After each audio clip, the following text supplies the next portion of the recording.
Paper 66. The Planetary Prince of Urantia. The advent of a Lananandek sun on an average world signifies that will, the ability to choose the path of eternal survival, has developed in the mind of primitive man. But on Urantia, the planetary prince arrived almost 500,000 years after the appearance of human will. About 500,000 years ago, and concurrent with the appearance of the six-colored or Sangic races, Caligastia, the planetary prince, arrived on Urantia. There were almost 1/2 billion primitive human beings on Earth at the time of the prince's arrival, and they were well scattered over Europe, Asia, and Africa. The prince's headquarters, established in Mesopotamia, was at about the center of world population. 1. Prince Caligastia. Caligastia was a Lananandek son, number 9344 of the secondary order. He was experienced in the administration of the affairs of the local universe in general, and, during later ages, with the management of the local system of Satania in particular. Prior to the reign of Lucifer in Satania, Caligastia had been attached to the Council of the Life-Carrier Advisors on Jerusalem. Lucifer elevated Caligastia to a position on his personal staff, and he acceptably filled 5 successive assignments of honor and trust. Caligastia very early sought a commission as planetary prince, but repeatedly when his request came up for approval in the constellation councils, it would fail to receive the assent of the constellation fathers. Caligastia seemed especially desirous of being sent as planetary ruler to a decimal or life modification world. His petition had several times been disapproved before he was finally assigned to Urantia. Caligastia went forth from Jerusalem to his trust of world dominion with an enviable record of loyalty and devotion to the welfare of the universe of his origin and sojourn, notwithstanding a certain characteristic restlessness, coupled with a tendency to disagree with the established order in certain minor matters. I was present on Jerusalem when the brilliant Caligastia departed from the system capital. No prince of the planets ever embarked upon a career of world rulership with a richer preparatory experience or with better prospects than did Caligastia on that eventful day 1/2 million years ago. One thing is certain. As I executed my assignment of putting the narrative of that event on the broadcasts of the local universe, I never for one moment entertained even in the slightest degree any idea that this noble Lananandek would so shortly betray his sacred trust of planetary custody and so horribly stain the fair name of his exalted order of universe sonship. I really regarded Urantia as being among the 5 or 6 most fortunate planets in all Satania in that it was to have such an experienced, brilliant, and original mind at the helm of world affairs. I did not then comprehend that Caligastia was insidiously falling in love with himself. I did not then so fully understand the subtleties of personality pride. 2. The Prince's Staff. The planetary prince of Urantia was not sent out on his mission alone, but was accompanied by the usual corps of assistants and administrative helpers. At the head of this group was Dalmatia, the associate assistant of the planetary prince. Caligastia was also a secondary Lananandek son, being number 319,407 of that order. He ranked as an assistant at the time of his assignment as Caligastia's associate. The planetary staff included a large number of angelic cooperators and a host of other celestial beings assigned to advance the interests and promote the welfare of the human races. But from your standpoint, the most interesting group of all were the corporeal members of the prince's staff, sometimes referred to as the Caligastia 100. These 100 rematerialized members of the prince's staff were chosen by Caligastia from over 785,000 ascendant citizens of Jerusalem who volunteered for embarkation on the Urantia adventure.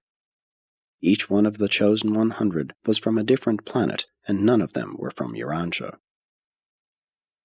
These Jerusalemite volunteers were brought by seraphic transport direct from the system capital to Urantia, and upon arrival, they were held and seraphimed until they could be provided with personality forms of the dual nature of special planetary service, literal bodies consisting of flesh and blood, but also attuned to the life circuits of the system.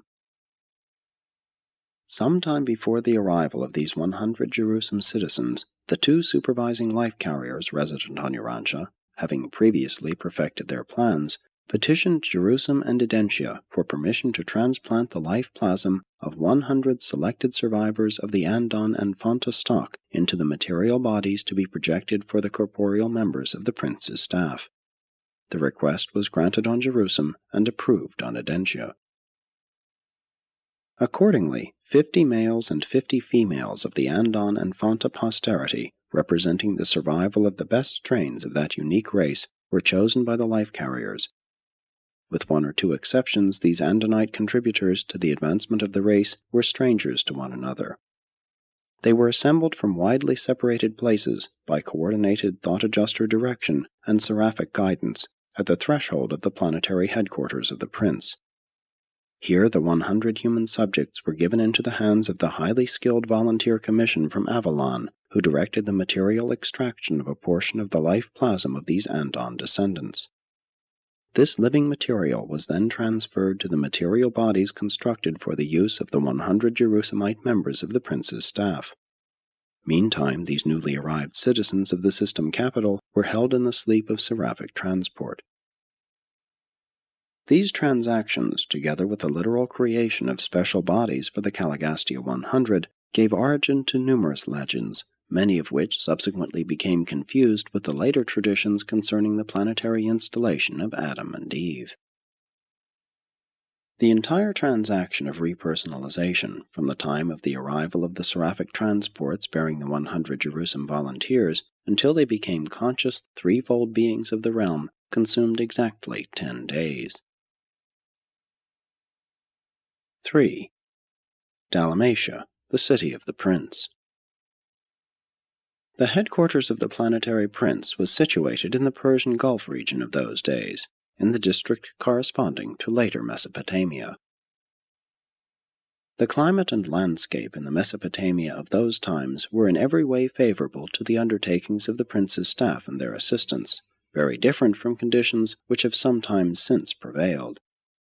It was necessary to have such a favoring climate as a part of the natural environment designed to induce primitive Urantians to make certain initial advances in culture and civilization. The one great task of those ages was to transform man from a hunter to a herder, with the hope that later on he would evolve into a peace-loving, home-abiding farmer. The headquarters of the planetary prince on Urantia was typical of such stations on a young and developing sphere. The nucleus of the prince's settlement was a very simple but beautiful city, enclosed within a wall 40 feet high. This world center of culture was named Dalmatia, in honor of Caligastia. The city was laid out in 10 subdivisions, with the headquarters mansions of the 10 councils of the corporeal staff situated at the centers of these subdivisions. Centermost in the city was the Temple of the Unseen Father. The administrative headquarters of the prince and his associates was arranged in 12 chambers immediately grouped about the temple itself. The buildings of Dalmatia were all 1 story, except the council headquarters, which were 2 stories, and the central temple of the Father of All, which was small but 3 stories in height. The city represented the best practices of those early days in building material, brick. Very little stone or wood was used. Home building and village architecture among the surrounding peoples were greatly improved by the Dalmatian example. Near the prince's headquarters there dwelt all colors and strata of human beings, and it was from these nearby tribes that the first students of the prince's schools were recruited. Although these early schools of Dalmatia were crude, they provided all that could be done for the men and women of that primitive age. The prince's corporeal staff continuously gathered about them the superior individuals of the surrounding tribes and, after training and inspiring these students, sent them back as teachers and leaders of their respective peoples. 4. Early days of the 100. The arrival of the prince's staff created a profound impression.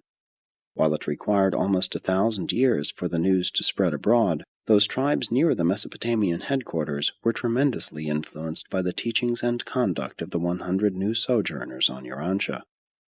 And much of your subsequent mythology grew out of the garbled legends of these early days when the members of the prince's staff were repersonalized on Urantia as supermen. The serious obstacle to the good influence of such extraplanetary teachers is the tendency of mortals to regard them as gods, but aside from the technique of their appearance on Earth, the Caligastia 100, 50 men and 50 women, did not resort to supernatural methods nor superhuman manipulations. But the corporeal staff were nonetheless superhuman. They began their mission on Urantia as extraordinary threefold beings. 1.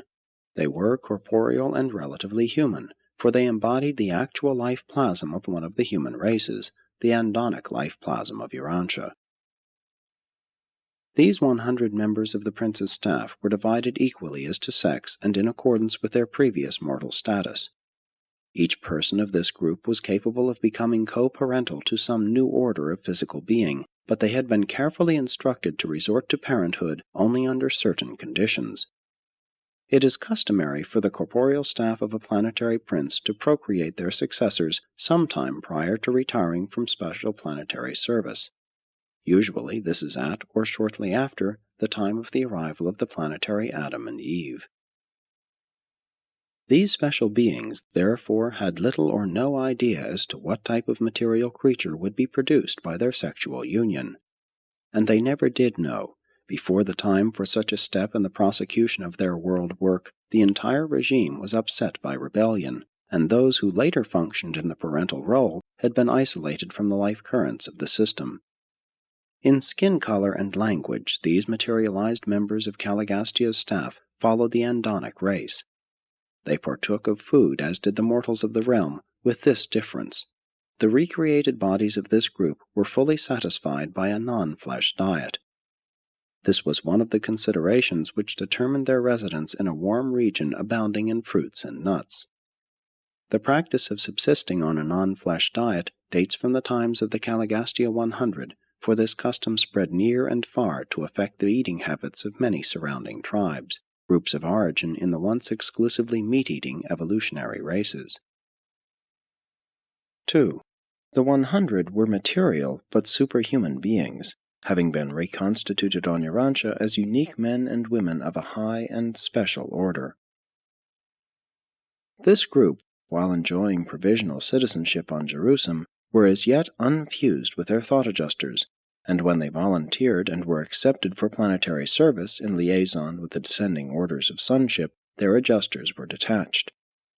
But these Jerusalemites were superhuman beings. They possessed souls of ascendant growth. During the mortal life in the flesh, the soul is of embryonic estate. It is born, resurrected, in the Morontia life and experiences growth through the successive Morontia worlds. And the souls of the Caligastia 100 had thus expanded through the progressive experiences of the 7 mansion worlds to citizenship status on Jerusalem. In conformity to their instructions, the staff did not engage in sexual reproduction, but they did painstakingly study their personal constitutions, and they carefully explored every imaginable phase of intellectual, mind, and Morontia, soul, liaison.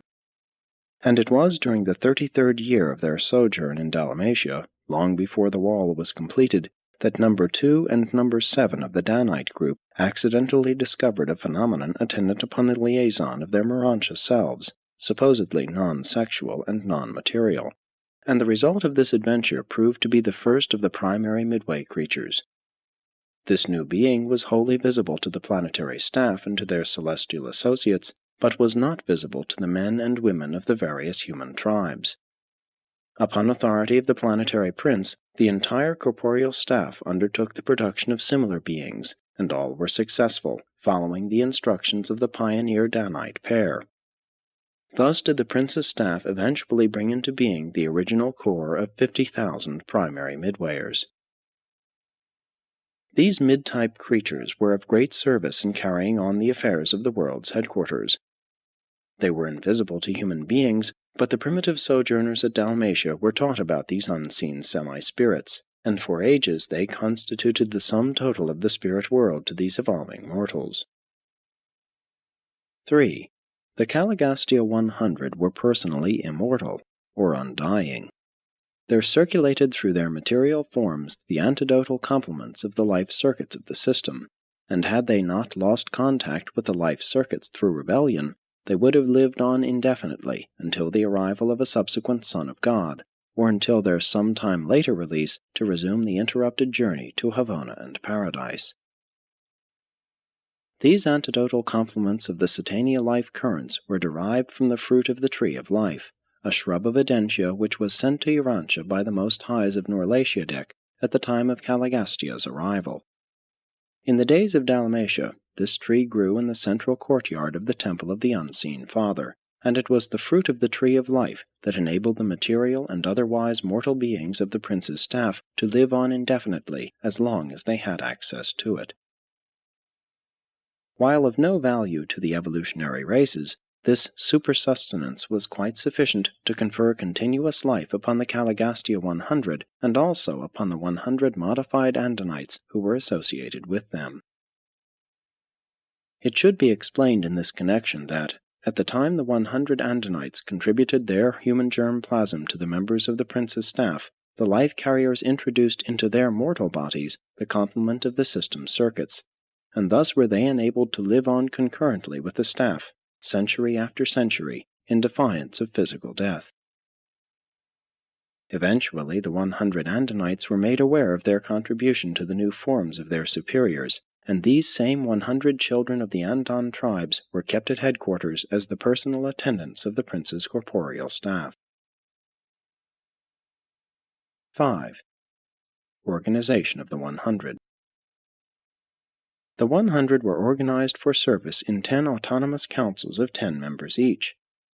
When 2 or more of these 10 councils met in joint session, such liaison gatherings were presided over by Caligastia. These 10 groups were constituted as follows. 1. The Council on Food and Material Welfare. This group was presided over by Ang.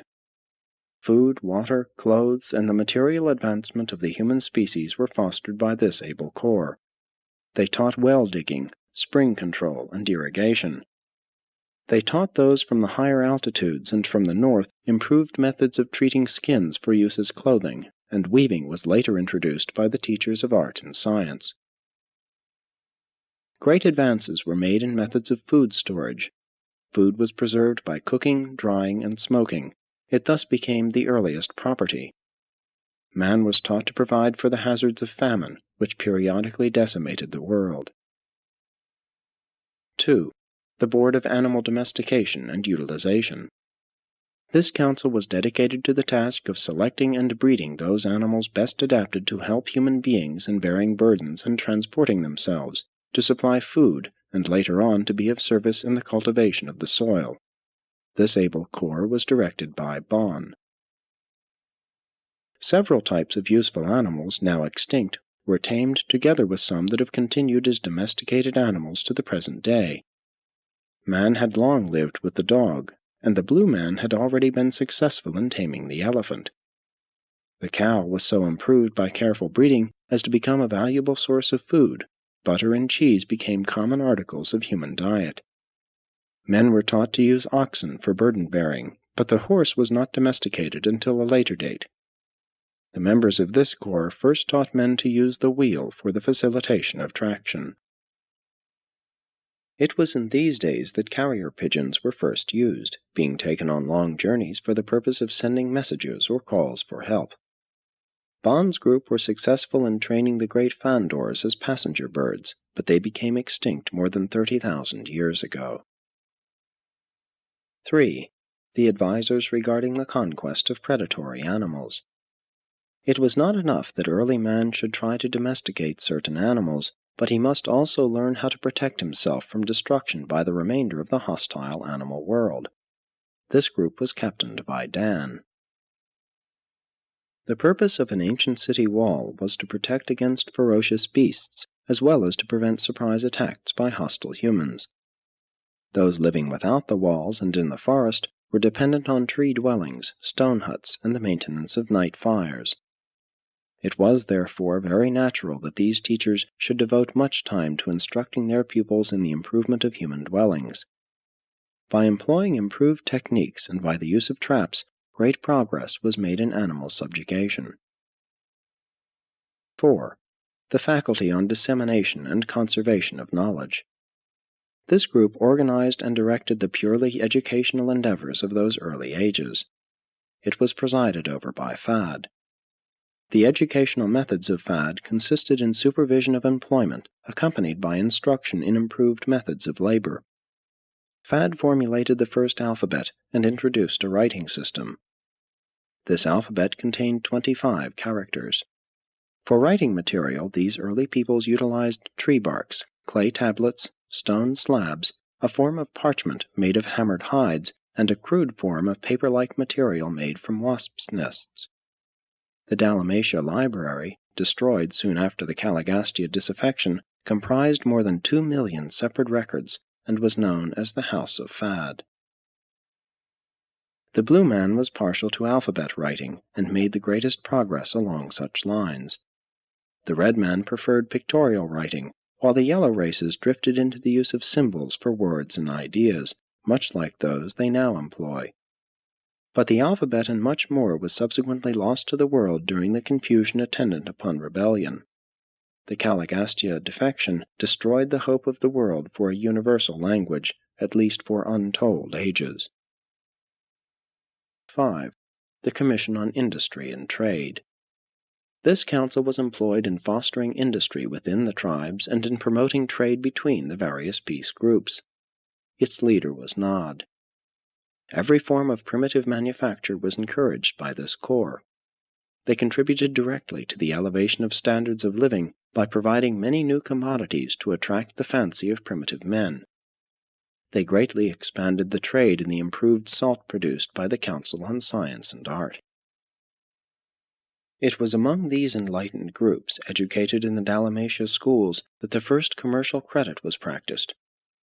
From a central exchange of credits, they secured tokens which were accepted in lieu of the actual objects of barter.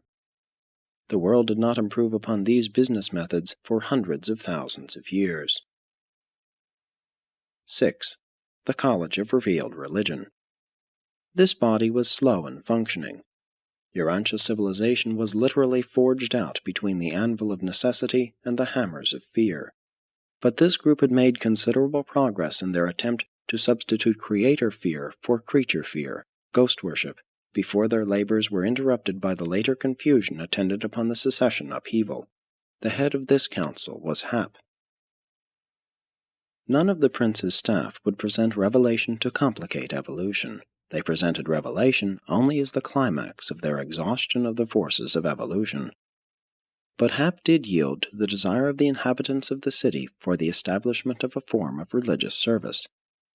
His group provided the Dalmatians with the 7 chants of worship, and also gave them the daily praise phrase, and eventually taught them the Father's prayer, which was, "Father of all, whose Son we honor, look down upon us with favor. Deliver us from the fear of all save you. Make us a pleasure to our divine teachers, and forever put truth on our lips. Deliver us from violence and anger. Give us respect for our elders and that which belongs to our neighbors. Give us this season green pastures and fruitful flocks to gladden our hearts. We pray for the hastening of the coming of the promised uplifter, and we would do your will on this world as others do on worlds beyond." Although the prince's staff were limited to natural means and ordinary methods of race improvement, they held out the promise of the Adamic gift of a new race as the goal of subsequent evolutionary growth upon the attainment of the height of biologic development. 7. The Guardians of Health and Life. This council was concerned with the introduction of sanitation and the promotion of primitive hygiene, and was led by Lut. Its members taught much that was lost during the confusion of subsequent ages, never to be rediscovered until the 20th century. They taught mankind that cooking, boiling, and roasting was a means of avoiding sickness. also that such cooking greatly reduced infant mortality and facilitated early weaning.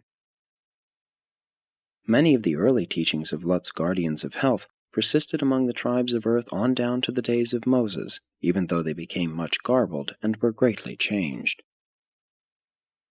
The great obstacle in the way of promoting hygiene among these ignorant peoples consisted in the fact that the real causes of many diseases were too small to be seen by the naked eye, and also because they all held fire in superstitious regard. It required thousands of years to persuade them to burn refuse. In the meantime, they were urged to bury their decaying rubbish. The great sanitary advance of this epoch came from the dissemination of knowledge regarding the health-giving and disease-destroying properties of sunlight. Before the prince's arrival, bathing had been an exclusively religious ceremonial. It was indeed difficult to persuade primitive men to wash their bodies as a health practice. Lut finally induced the religious teachers to include cleansing with water as a part of the purification ceremonies to be practiced in connection with the noontime devotions once a week in the worship of the Father of all. These guardians of health also sought to introduce handshaking in substitution for saliva exchange or blood drinking as a seal of personal friendship and as a token of group loyalty. But when out from under the compelling pressure of the teachings of their superior leaders, these primitive peoples were not slow in reverting to their former health-destroying and disease-breeding practices of ignorance and superstition. 8. The Planetary Council on Art and Science. This corps did much to improve the industrial technique of early man, and to elevate his concepts of beauty. Their leader was Mech. Art and science were at a low ebb throughout the world, but the rudiments of physics and chemistry were taught the Dalmatians. Pottery was advanced, decorative arts were all improved, and the ideals of human beauty were greatly enhanced, but music made little progress until after the arrival of the violet race. These primitive men would not consent to experiment with steam power, notwithstanding the repeated urgings of their teachers. Never could they overcome their great fear of the explosive power of confined steam. They were, however, finally persuaded to work with metals and fire, although a piece of red-hot metal was a terrorizing object to early man. Mech did a great deal to advance the culture of the Andonites and to improve the art of the blue man. A blend of the blue man with the Andon stock produced an artistically gifted type, and many of them became master sculptors. They did not work in stone or marble, but their works of clay, hardened by baking, adorned the gardens of Dalmatia. Great progress was made in the home arts, most of which were lost in the long and dark ages of rebellion, never to be rediscovered until modern times. 9. The governors of advanced tribal relations. This was the group entrusted with the work of bringing human society up to the level of statehood. Their chief was Tut. These leaders contributed much to bringing about intertribal marriages. They fostered courtship and marriage after due deliberation and full opportunity to become acquainted. The purely military war dances were refined and made to serve valuable social ends. Many competitive games were introduced, but these ancient folk were a serious people. Little humor graced these early tribes. Few of these practices survived the subsequent disintegration of planetary insurrection. Tut and his associates labored to promote group associations of a peaceful nature, to regulate and humanize warfare, to coordinate intertribal relations, and to improve tribal governments. In the vicinity of Dalmatia, there developed a more advanced culture, and these improved social relations were very helpful in influencing more remote tribes.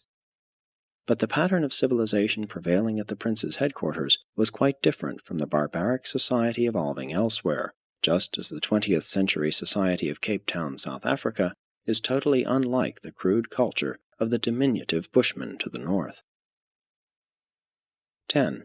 The Supreme Court of Tribal Coordination and Racial Cooperation. This Supreme Council was directed by Van, and was the court of appeals for all the other 9 special commissions charged with the supervision of human affairs. This council was one of wide function, being entrusted with all matters of earthly concern which were not specifically assigned to the other groups.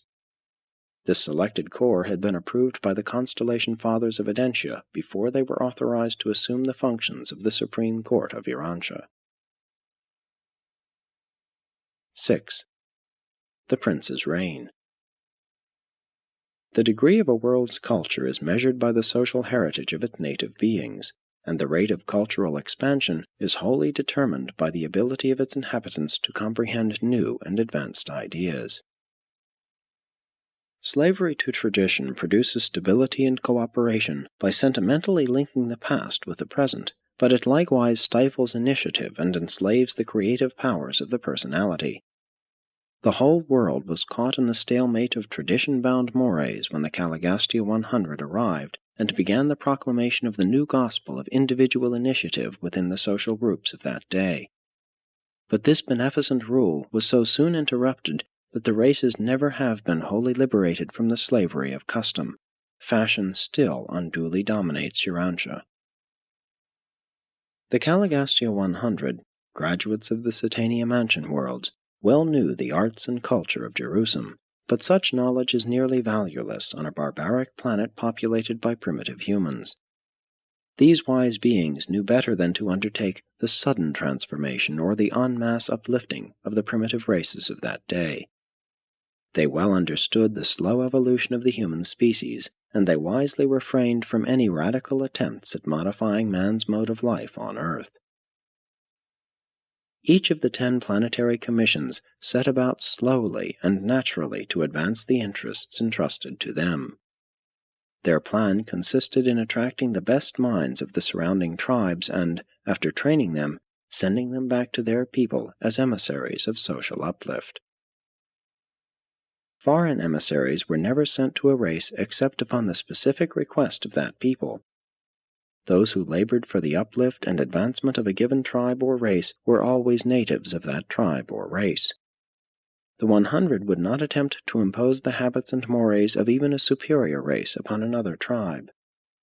Always they patiently worked to uplift and advance the time-tried mores of each race.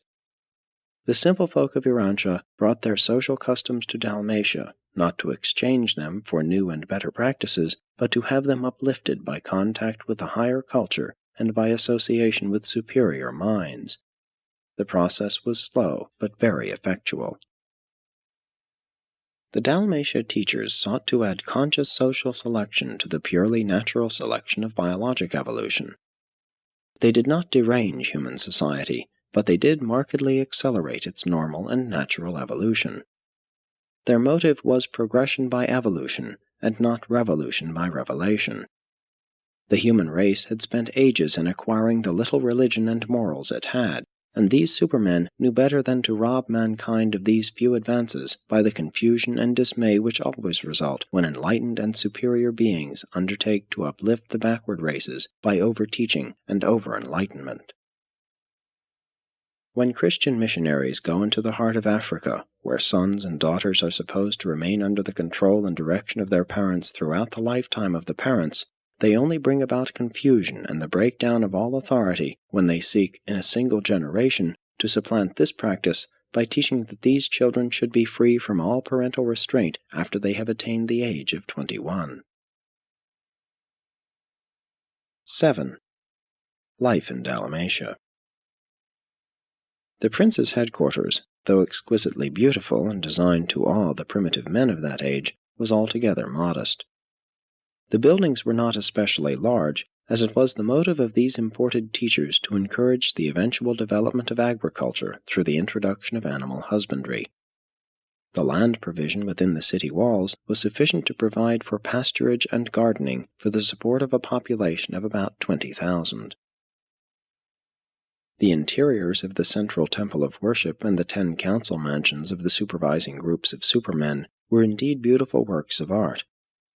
And while the residential buildings were models of neatness and cleanliness, everything was very simple and altogether primitive in comparison with later-day developments. At this headquarters of culture, no methods were employed which did not naturally belong on Urantia. The prince's corporeal staff presided over simple and exemplary abodes, which they maintained as homes designed to inspire and favorably impress the student observers sojourning at the world's social center and educational headquarters. The definite order of family life and the living of one family together in one residence of comparatively settled location date from these times of Dalmatia, and were chiefly due to the example and teachings of the 100 and their pupils. The home as a social unit never became a success until the supermen and superwomen of Dalmatia led mankind to love and plan for their grandchildren and their grandchildren's children. Savage man loves his child, but civilized man loves also his grandchild. The prince's staff lived together as fathers and mothers. True, they had no children of their own, but the 50 pattern homes of Dalmatia never sheltered less than 500 adopted little ones assembled from the superior families of the Andonic and Sangic races. Many of these children were orphans. They were favored with the discipline and training of these superparents, and then, after 3 years in the schools of the prince, they entered from 13 to 15. They were eligible for marriage and ready to receive their commissions as emissaries of the prince to the needy tribes of their respective races. Fad sponsored the Dalmatia plan of teaching that was carried out as an industrial school in which the pupils learned by doing, and through which they worked their way by the daily performance of useful tasks. This plan of education did not ignore thinking and feeling in the development of character, but it gave first place to manual training. The instruction was individual and collective. The pupils were taught by both men and women, and by the two acting conjointly. One half of this group instruction was by sexes, the other half was coeducational. Students were taught manual dexterity as individuals and were socialized in groups or classes. They were trained to fraternize with younger groups, older groups, and adults, as well as to do teamwork with those of their own ages. They were also familiarized with such associations as family groups, play squads, and school classes. Among the later students trained in Mesopotamia for work with their respective races were Andonites from the highlands of western India, together with representatives of the red men and the blue men. Still later, a small number of the yellow race were also received. Hap presented the early races with a moral law. This code was known as the Father's Way, and consisted of the following 7 commands. 1. You shall not fear nor serve any god, but the Father of all. 2. You shall not disobey the Father's Son, the world's ruler, nor show disrespect to his superhuman associates. 3. You shall not speak a lie when called before the judges of the people. 4. You shall not kill men, women, or children. 5. You shall not steal your neighbor's goods or cattle. 6. You shall not touch your friend's wife. 7. You shall not show disrespect to your parents or to the elders of the tribe. This was the law of Dalmatia for almost 300,000 years, and many of the stones on which this law was inscribed now lie beneath the waters off the shores of Mesopotamia and Persia. It became the custom to hold one of these commands in mind for each day of the week, using it for salutations and mealtime thanksgiving. The time measurement of these days was the lunar month, this period being reckoned as 28 days. That, with the exception of day and night, was the only time reckoning known to the early peoples. The 7-day week was introduced by the Dalmatia teachers, and grew out of the fact that 7 was 1/4 of 28. The significance of the number 7 in the superuniverse undoubtedly afforded them opportunity to introduce a spiritual reminder into the common reckoning of time. But there is no natural origin for the weekly period. The country around the city was quite well settled within a radius of 100 miles. Immediately surrounding the city, hundreds of graduates of the prince's schools engaged in animal husbandry and otherwise carried out the instruction they had received from his staff and their numerous human helpers. A few engaged in agriculture and horticulture. Mankind was not consigned to agricultural toil as the penalty of supposed sin. In the sweat of your face shall you eat the fruit of the fields, was not a sentence of punishment pronounced because of man's participation in the follies of the Lucifer Rebellion under the leadership of the traitorous Caligastia. The cultivation of the soil is inherent in the establishment of an advancing civilization on the evolutionary worlds, and this injunction was the center of all teaching of the planetary prince and his staff throughout the 300,000 years which intervened between their arrival on Urantia and those tragic days when Caligastia threw in his lot with the rebel Lucifer. Work with the soil is not a curse. Rather is it the highest blessing to all who are thus permitted to enjoy the most human of all human activities. At the outbreak of the rebellion, Dalmatia had a resident population of almost 6,000. This number includes the regular students, but does not embrace the visitors and observers, who always numbered more than 1,000. But you can have little or no concept of the marvelous progress of those faraway times. Practically all of the wonderful human gains of those days were wiped out by the horrible confusion and abject spiritual darkness which followed the Caligastia catastrophe of deception and sedition.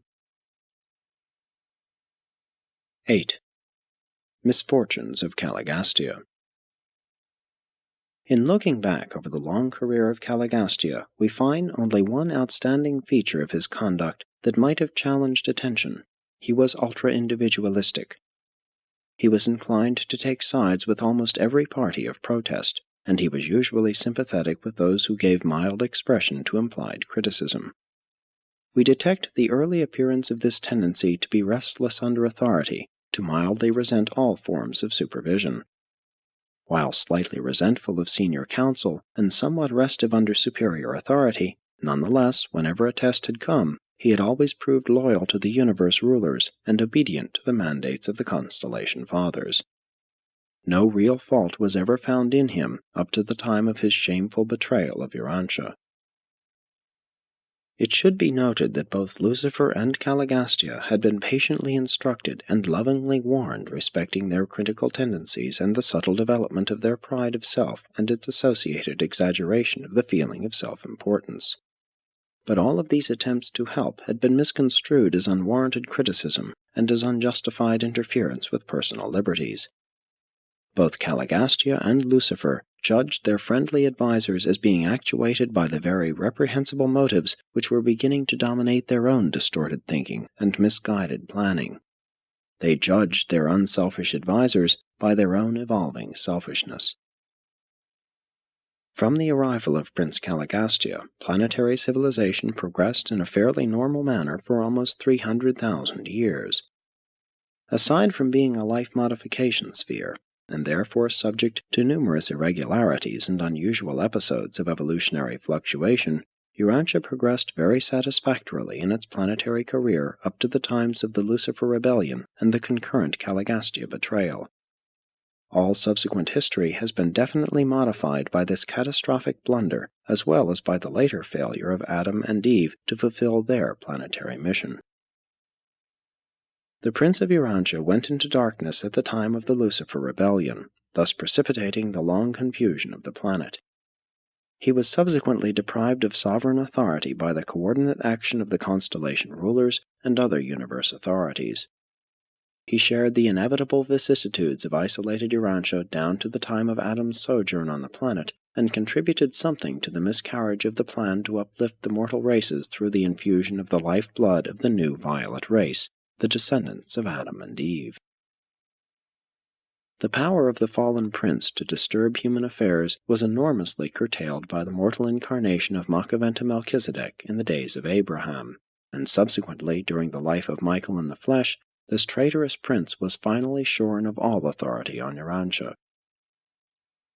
The doctrine of a personal devil on Urantia, though it had some foundation in the planetary presence of the traitorous and iniquitous Caligastia, was nevertheless wholly fictitious in its teachings that such a devil could influence the normal human mind against its free and natural choosing.